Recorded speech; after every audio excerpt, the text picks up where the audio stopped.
Hello, my dear FMG friends. This is Dr. Dhawan here, your ENT faculty, and I've got proud privilege of having Dr. Vineet sir, our surgery faculty. Thank you, thank sir. You sir.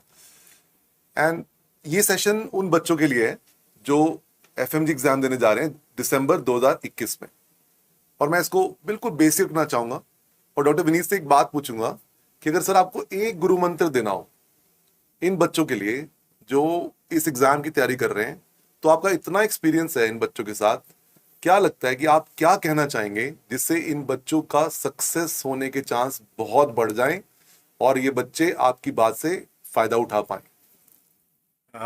Sir मुझे ऐसा लगता है कि अगर disciplined consistency हो, मतलब रोज एक proper schedule के साथ आगे बढ़ना है और अपने आप को बर्न आउट होने दिए बिना बढ़ते जाना है इस एग्जाम की तरफ।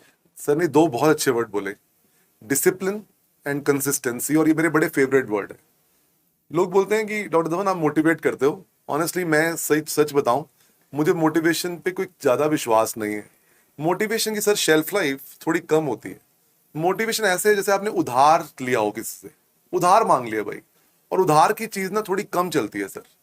तो मेरा ऐसा मानना है कि अगर हम खुद से अपनी लाइफ की रिस्पॉन्सिबिलिटी लेते हुए और इस बात को समझते हुए कि इस पर्टिकुलर टाइम पे इस एग्जाम से इंपॉर्टेंट मेरे लिए कुछ भी नहीं है, ये एग्जाम पास करते ही पिछले 6 साल जो मेरी लाइफ के बीते हैं उनको एक मकसद मिल जाएगा, उनको एक प्रॉपर नाम मिल जाएगा, मुझे इस देश में डॉक्टर होके काम करने का मौका मिल पाएगा। तो उसमें हमें बाहर से मोटिवेशन के बजाय हमारे अंदर से डिसिप्लिन फूटेगा, और जो अंदर से फूटता है वो ज्यादा लंबा चलता है, ऐसा मेरा मान। और सर ने बिल्कुल सही बोला, सर ने मोटिवेशन नहीं बोला, डिसिप्लिन बोला और कंसिस्टेंसी बोला। सर अब कंसिस्टेंसी जब बोल रहे हो तो आप इसको कुछ और बताना चाहोगे, अब क्या भाव है आपका कंसिस्टेंसी से? कंसिस्टेंसी सर, मेरा ऐसा मानना है, मेरा जो एक्सपीरियंस है कि हमारे पास थोड़ा जो भी समय है एग्जाम के लिए, उसमें अगर हम एक साथ ज़्यादा प्रेशर ना लें, उस प्रेशर को इक्वली डिवाइड कर लें ज़्यादा दिनों में, तो हमारे बर्नआउट होने के चांसेस कम हो जाते हैं, हमारा फोकस बढ़ जाता है, हमारा जो स्कोर आना है, अगर हम जो भी हम स्कोर टारगेट कर रहे हैं वो स्कोर ऑटोमेटिकली ऊपर चला जाता है। मतलब थोड़ा सा और डिटेल में अगर मैं कहूँ सर, कि जो भी टाइम आप अपनी क्लासेस के लिए रख रहे हैं, उसके अलावा जो टाइम आप अपनी सेल्फ स्टडी के लिए रख रहे हैं, कुछ टाइम आप अपने रिलैक्सेशन के लिए ज़रूर रखें, और बहुत इम्पॉर्टेंट, अपना सोने का समय, नींद का समय एक प्रॉपर रखें जिससे एग्जॉस्ट ना हो। हमेशा अंदर से प्रसन्न रहने की कोशिश करें। इंटरनल हैप्पीनेस, अगर आप अंदर से खुश हैं, रोज इसी तरह से अगर आप करते जाएंगे, तो नवंबर के महीने में आप देखेंगे कि आपकी जिंदगी काफी आसान हो गई है। आपको एक साथ बहुत बड़ी पाइल नहीं करनी है कि मेरे को ये भी पढ़ना है, मेरे को ये भी पढ़ना है, मेरे को वो भी पढ़ना है, मैंने तो इसमें कुछ नहीं पढ़ा। कुछ नहीं, अगर आप रोज अपने नियम के साथ आगे बढ़ते रहें, आपने प्रेशर को इक्वली डिवाइड किया हुआ है, बहुत बढ़िया बात, दुनिया आपकी है। बहुत ही अच्छी तरह से आपने बताया। और अगर अंग्रेजी में मैं कहना चाहूं तो ये कहे, take an early start. Let us take an early start. बेटा जब आप अर्ली स्टार्ट लेते हो तो आपका वैसे ही पूरा काम करते हुए मन खुश रहता है, क्योंकि प्रेशर उतना ज्यादा शुरू में नहीं होता है। और एक गलती जो कुछ लोग करते हैं, और मैं आपसे रिक्वेस्ट करूंगा कि आप वो गलती मत कीजिएगा, वो ये है कि हम सितंबर के 15 तारीख के बाद डर के, घबरा के पढ़ाई तेजी से शुरू करने के बजाय आज अगस्त के मिड में बैठे हैं, अभी से ही प्रॉपर स्टार्ट ले लें जैसे सर ने बोला है। तो नवंबर आते आते हमें कॉन्फिडेंस आ जाएगा कि काफी कर रखा है, रिवीजन हो जाएगी और थोड़े अच्छे मन से एग्जाम वाले दिन पेपर लिखने बैठेंगे। सर मैं आपसे एक चीज मतलब और पूछना चाहूंगा कि कुछ लोग कहते हैं कि 10 सब्जेक्ट कर लो या 8 सब्जेक्ट कर लो या 11 सब्जेक्ट कर लो, तो आपको क्या लगता है कि आज हम अगस्त के मिड में बैठे हैं, क्या अप्रोच रहनी चाहिए बच्चों की? हालात के ऊपर काफ़ी कुछ निर्भर करता है। मैं जो आपने कहा मैं उसको पूरी तरह से नेगेट तो नहीं करूँगा, लेकिन हाँ, अगर हमारे पास और कोई रास्ता नहीं है तो इन शॉर्टकट्स को अपनाया जा सकता है। बट बेस्ट यही होगा कि जितना समय आपके पास है उस समय को इस तरह से डिवाइड करें कि ज़्यादा से ज़्यादा सब्जेक्ट्स, स्पेशली जो हाई स्कोरिंग सब्जेक्ट्स हैं, आसानी से समझ में आने वाले सब्जेक्ट्स हैं, उनको ना छोड़ के जाएं। बहुत अच्छी बात भाई सर ने। हर हर इंसान की अलग अलग स्ट्रैटेजी होती है। क्योंकि आज हम अगस्त के मिड में बैठे हैं, तो अच्छी बात तो ये होगी कि हम सब्जेक्ट्स को प्रॉपरली तैयार करके जाएं, वो ज़्यादा अच्छा रहेगा। और उससे ये भी फायदा है कि हर सब्जेक्ट में कुछ ना कुछ सवाल ऐसे होते हैं जो सिंपल होते हैं। जैसे मैं एग्जांपल देता हूं आपको, एनेस्थीसिया मान लो हम पूरा का पूरा छोड़ जाते हैं फॉर एग्जांपल, उससे हमारे वो 3 सवाल भी छूट गए जो बहुत सिंपल थे सर, और वो हम वन लाइनर्स थे और उसको निकाल सकते थे और हमारे वो 150 में कंट्रीब्यूट कर जाते। तो वो मौका नहीं खोना हमने। तो take an early start and try to cover as many subjects as possible. That's the best strategy. Sir मैं मेरे को एक चीज़ पूछनी है आपसे। अ, एक नॉर्मल इंसान, हम बहुत सारे दौर से गुजरते हैं। हम कभी किसी चीज़ की टेंशन्स लेते हैं, कभी किसी चीज़ की टेंशन्स लेते हैं।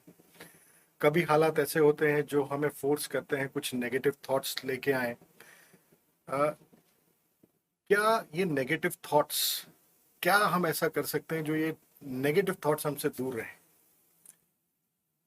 जो भी स्टूडेंट सच्चे मन से पढ़ाई कर रहा है दिसंबर के पेपर के लिए, उसके मन में दिन में एक आध बार ये आ जाना कि कहीं पेपर मुश्किल ना हो जाए, कहीं मेरे 148 ना आ जाए, कभी 149 ना आ जाए, कहीं मैं इस बार भी ना रह जाऊं, ये बहुत स्वाभाविक है। इसको जीरो पे लाना असंभव है। तो मैं संभव वाली बात करूंगा। नेगेटिविटी को जीरो नहीं किया जा सकता, कम किया जा सकता है। क्योंकि आपने देखा पॉजिटिव और नेगेटिव हमारी जिंदगी का एग्जिस्टेंस के 2 पोल हैं, और हम पेंडुलम की तरह यहां वहां चलते रहते हैं। लेकिन इस नेगेटिव तरफ की मूवमेंट को कम किया जा सकता है कैसे? एक सिंपल सी बात अपने एक्सपीरियंस से मैं बताना चाहूंगा कि जो आपने सुबह अपने आप से कमिटमेंट करी थी कि मैं क्लासेस प्रॉपरली अटेंड करूंगा, उसके बाद मैं ये रिवीजन करूंगा, और सोने से पहले या सुबह उठ के मैं 1 डेढ़ घंटा और रिवीजन करूंगा या क्वेश्चन देखूंगा। अगर आपने उस पूरे दिन में अपने आप से की गई कमिटमेंट पूरी तरह आपने निभाई है, तो अगला दिन एक पॉजिटिव डे होगा। ये मैं बात आपको सच में गारंटी से बोल सकता हूं। ये इस बात पे निर्भर नहीं करता कि आप कितने घंटे सोए हो, कि आप कितना फ्रेश महसूस करोगे अगले दिन, कितना अच्छा महसूस करोगे, कितना पॉजिटिव महसूस करोगे अगले दिन। ये इस बात पे डिपेंड करता है कि आपने अपने आप से की गई कमिटमेंट पिछले कल निभाई या नहीं निभाई। और ये मैं अपना एक्सपीरियंस आपसे शेयर कर रहा हूं, कोई किताब नहीं, कोई यूट्यूब का ज्ञान नहीं, सिर्फ छोटी सी बात। और मेरे ख्याल में आपने भी इस महसूस किया होगा, जिस दिन हम पूरा अच्छे से दिन जीते हैं, क्लास अटेंड करते हैं, घर जाके पढ़ते हैं, अपने रूम में बैठ के क्वेश्चन सॉल्व करते हैं, फॉर आपको नेक्स्ट डे लगता है हो जाएगा भाई, हो जाएगा। और 2-3 दिन जब नहीं पढ़ते हैं तो लगता है कि यार मुश्किल गेम है ना। तो बच्चे, पॉजिटिव और नेगेटिव साथ साथ चलेगा। घबराना नहीं है। कभी ना कभी नेगेटिव थॉट आएगी, फेलियर से डर लगेगा, हार्डवर्क करते जाना है, अपने आप से की कमिटमेंट को निभाते जाना है। और जब जब मन में एक ख्याल आए कि इस बार रह ना जाऊं, इस बार पेपर मुश्किल ना आ जाए, 148 ना आ जाए, 149 ना आ जाए, तो हाथ जोड़ के ऊपर वाले को एक ही रिक्वेस्ट करनी है कि मैं अपना पूरा हार्डवर्क कर रहा हूं, जितना कर सकता हूं। I am not the best, but I'm trying to do my best. I'm not the best, but I'm trying to do my best. May God bless my hard work. ऊपर वाले को बस ये बोल के चादर तान के 5 घंटे सो जाना है, रेस्ट करनी है। नेक्स्ट डे फिर से वही जद्दोजहद, और ये पूरा कट कॉपी पेस्ट दिसंबर के मिड तक चलता रहेगा और पेपर जाएंगे। और कुदरत ने चाहा तो may God bless your hard work. देखो कितनी अच्छी बात राजीव सर आपने बोली है। इससे बच्चों को ही नहीं, मुझे, जैसे मैं हमेशा कहता भी रहा हूँ कि आपकी बातों से मुझे खुद एक पंप मिलता है, मोटिवेशन मिलता है। हमारे बच्चों को ये बात बहुत अच्छे से समझनी होगी जो भी राजीव सर ने कहा कि जितना आपसे संभव हो सके नेगेटिव थॉट्स को कम से कम लेके आए, अपनी पॉजिटिव दिशा में जाएं। जो मेहनत आप लोगों ने पिछले कुछ वर्षों में की है, आप लोगों ने सिर्फ पढ़ाई के चैलेंजेस से फाइट नहीं किया है, आप लोगों ने उन यूनिवर्सिटीज़ के हालातों से भी फाइट किया है, आपने उस टेम्परेचर क्लाइमेट से फाइट किया है, आपने लैंग्वेज से फाइट किया है, आपने फूड से फाइट किया है, और उसके बाद आपने अपनी ग्रेजुएशन को पूरी दम से क्लियर किया है। और उसके बाद अब ये जो दिसंबर में आने वाला एग्ज़ाम है, इसको भी आपने उसी स्पिरिट के साथ, उसी कंसिस्टेंसी के साथ, उसी डिसिप्लिन के साथ और उसी पॉजिटिव अप्रोच के साथ, पॉजिटिव एनर्जी के साथ फाइट करना है और ये करिश्मा करके दिखाना है।